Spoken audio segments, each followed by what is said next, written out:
இன்னைக்கு த மேட்னஸ் அப்படிங்கிற ஒரு ஹாலிவுட் வெப் சீரிஸை பற்றி தான் பார்க்க போகிறோம். ஃபர்ஸ்ட்டு இந்த வெப் சீரிஸுடைய கதை என்னன்னு தெரிஞ்சுக்கலாம். இந்த கதை அமெரிக்காவில் நடக்குது. அமெரிக்காவில் ரொம்பவே ஃபேமஸாக இருக்கக்கூடிய நியூஸ் சேனல் தான் CNN. இந்த CNN நியூஸ் சேனலில் தான் நம்ம ஹீரோ ஒரு ரிப்போர்ட்டராக வேலை செஞ்சுட்ருக்காரு.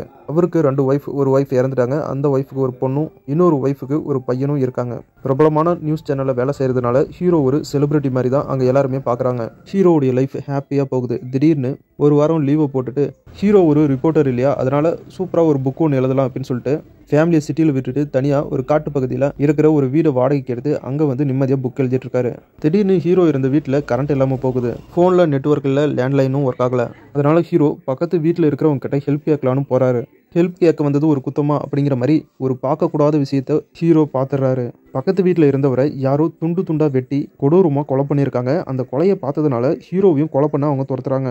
அங்கேருந்து உயிரை காப்பாற்றிக்கிட்டு தப்பிச்சு வந்த ஹீரோ நடந்த விஷயங்கள்லாம் போலீஸ் கிட்ட சொல்ல, போலீஸும் அந்த இடத்துக்கு வந்து பார்த்தா அந்த இடத்துல எதுவுமே இல்லை, எந்த ஒரு பாடியுமே இல்லை. கொலை நடந்ததுக்கான எந்த ஒரு தடையுமே அந்த இடத்துல இல்லை. இதெல்லாம் உங்கள் கற்பனை அப்படின்னு சொல்லிட்டு போலீஸும் கிளம்பி போயிடறாங்க. ஹீரோவும் நார்மலாக அவருடைய வீட்டுக்கு கிளம்பி போக அதுக்கப்புறமா தான் சம்பவங்கள் நடக்க ஆரம்பிக்குது. காட்டில் வீட்டில் பார்த்த அந்த துண்டு துண்டாக வெட்டப்பட்ட டெட் பாடி இப்போ ஹீரோ தங்கிட்டு இருக்க சிட்டியில் இருக்கிற அபார்ட்மெண்ட்டில் அந்த துண்டு துண்டாக வெட்டப்பட்ட பாடி கிடைக்குது. போலீஸும் இந்த கொலையை ஹீரோ தான் பண்ணியிருக்காரு அப்படின்னு ஹீரோ மேலே பழிய தூக்கி போடுறாங்க.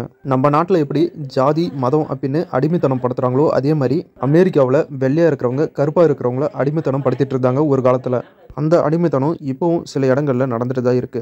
கருப்பா இருக்கிறவங்கள வெள்ளையா இருக்கிறவங்க அடிமைப்படுத்துற சில விஷயங்களை பத்தியும் இந்த வெப் சீரிஸ்ல சொல்லியிருக்காங்க. இதுக்கும் இந்த கதைக்கும் சம்பந்தம் இருக்கு. ஏன்னா கொடூரமா கொல்லப்பட்டது ஒரு வெள்ளையா இருக்கிறவர். இப்ப வெள்ளையா இருக்கிறவரை கொடூரமா கொலை பண்ணியிருக்காங்க அப்படின்னு கருப்பா இருக்கிற நம்ம ஹீரோ மேல தான் அந்த பழி வந்து விழுந்திருக்கு. ஏற்கனவே கருப்பா இருக்கிறவங்க தான் நிறைய குற்ற செயல்களில் ஈடுபட்டு இருக்காங்க அப்படின்னு அமெரிக்காவில் ஒரு எழுதப்படாத விதி ஒன்று இருக்கு. இங்க எப்படி இந்த சமுதாயக்காரங்க மட்டும்தான் தப்பு பண்ணுவாங்க அப்படிங்கிற மாதிரி இருக்கோ அதே மாதிரி அங்க இப்போ வெள்ளையாக இருக்கிறவனை கொலை பண்ண பழி நம்ம கருப்பாக இருக்கிற ஹீரோ மேலே விழுந்திருக்கு.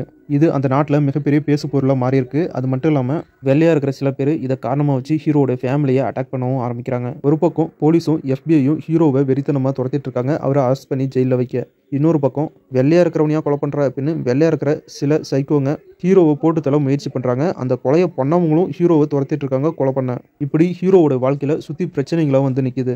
ரொம்ப சந்தோஷமாக இருந்த ஹீரோவுக்கு இப்போ அவருடைய வாழ்க்கையே வாழ்வாசாவா அப்படிங்கிற நிலைமைக்கு வந்துருச்சு. இப்போ ஹீரோ என்ன பண்ணுறது அப்படின்னு ஒரே குழப்பத்தில் இருக்காரு. ஒன்று தான் தான் கொலை பண்ண அப்படின்னு போலீஸில் போய் சரணடைஞ்சு கொலைப்பழியை ஏற்றுக்கணும். அப்படி ஏற்றுக்கிட்டா சமூகத்தில் கருப்பாக இருக்கிறவங்களாம் இப்படி தான் பண்ணுவாங்க அப்படிங்கிற ஒரு பேர் ஏற்கனவே இருக்குது. அது இன்னும் ரொம்பவே டேமேஜ் ஆயிரும். அப்படி இல்லைனா ஒரு கோலை மாதிரி இந்த நாட்டை விட்டு தப்பிச்சு போகணும். அப்படி இல்லைனா தைரியமாக உயிரே போனாலும் என் மேலே உழந்த கொலைப்பழியை இல்லை அப்படின்னு நிரூபித்து நான் நிரபராதியாக மாறுவேன் அப்படின்னு போராடணும். இந்த 3த்துல ஹீரோ எந்த முடிவை எடுத்தாரு அப்படிங்கிறத இந்த வெப் சீரிஸை பார்த்து நீங்கள் தெரிஞ்சுக்கங்க. இந்த வெப் சீரிஸை பொறுத்த வரைக்கும் ஒரு சிம்பிளான கதை தான். ஹீரோ மேலே கொலைப்பழி விழுது, அதை ஹீரோ எப்படி சமாளித்து தான் கொலை பண்ணலை அப்படின்னு நிரூபித்தாரு அப்படிங்கிறது தான். இந்த சிம்பிள் கதையில் டைரக்டர் ரொம்பவே சட்ட சிக்கல் இருக்கக்கூடிய பிளாக் அண்ட் ஒயிட் அப்படிங்கிற இந்த பிரச்சனையை எடுத்துகிட்டு வந்து இதில் பேசினது தான். அதுலேயும் இந்த வெப் சீரிஸில் சூப்பராகவே ஹேண்டில் பண்ணியிருக்காரு. இந்த வெப் சீரிஸ் ரொம்பவே சூப்பராகவும் இன்ட்ரெஸ்டாகவும் investigation, thriller, action, emotion, sentiment அப்படின்னு எல்லாமே கலந்த ஒரு சூப்பரான கலவையாக டைரக்டர் கொடுத்துருக்காரு.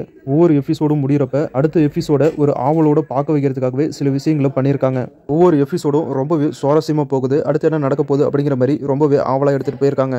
கொரோனா சொல்கிற அளவுக்கு இந்த வெப் சீரிஸில் எதுவுமே இல்லை. ஒரு சூப்பரான வெப் சீரிஸ். அப்படியே சொல்லணும் அப்படின்னா இந்த வெப் சீரிஸ் பார்த்தீங்கன்னா 6 மணி நேரம் 35 நிமிஷம் இருக்குது. அதை மட்டும் கொஞ்சம் குறைச்சிருக்கலாம். ஆனால் குறைச்சாலும் பார்க்குறதுக்கு நல்லா இருக்காது. ஏன்னா இது வெப் சீரிஸ் இல்லையா, படமாக இருந்தால் குறைச்சிருந்தா நல்லா இருந்திருக்கும். அந்த 6 மணி நேரமும் கதையை ரொம்பவே இன்ட்ரெஸ்டாக தான் எடுத்துகிட்டு போயிருக்காங்க. ஸோ இதையும் ஒரு குறையாக நம்மளால சொல்ல முடியாது. டோட்டலாக இந்த வெப் சீரிஸ் ஒரு தரமான crime thriller investigation web series. கண்டிப்பாக எல்லா ஆடியன்ஸுக்கும் பிடிக்கிற மாதிரியான ஒரு சூப்பரான வெப் சீரிஸ். வெப் சீரிஸில் ஆக்ஷன் சீன்லாம் ரொம்பவே கம்மியாக தாங்க இருக்கும். அதனால் வேணா சில பேருக்கு கொஞ்சம் பிடிக்காம இருக்கலாம். மற்றபடி எல்லாருக்குமே இந்த வெப் சீரிஸ் கண்டிப்பாக பிடிக்கும். இந்த வெப் சீரிஸ் இப்போ தமிழில் ரிலீஸ் பண்ணியிருக்காங்க. தமிழ் டப்பிங்கும் ரொம்பவே சூப்பராக பண்ணியிருக்காங்க. ஒரு சூப்பரான வெப் சீரிஸ். கண்டிப்பாக யாரும் மிஸ் பண்ணிடாதீங்க. இந்த வீடியோ உங்களுக்கு பிடிச்சிருந்தா இந்த வீடியோக்கு லைக் பண்ணுங்க, நம்ம சேனலுக்கு தொடர்ந்து சப்போர்ட் பண்ணுங்க, சப்ஸ்கிரைப் பண்ணுங்க. அடுத்த வீடியோவில் இன்னும் ஒரு சூப்பரான படத்தோட உங்களை சந்திக்கிறேன். இது உங்கள் DF தமிழ் மூவி டைம்.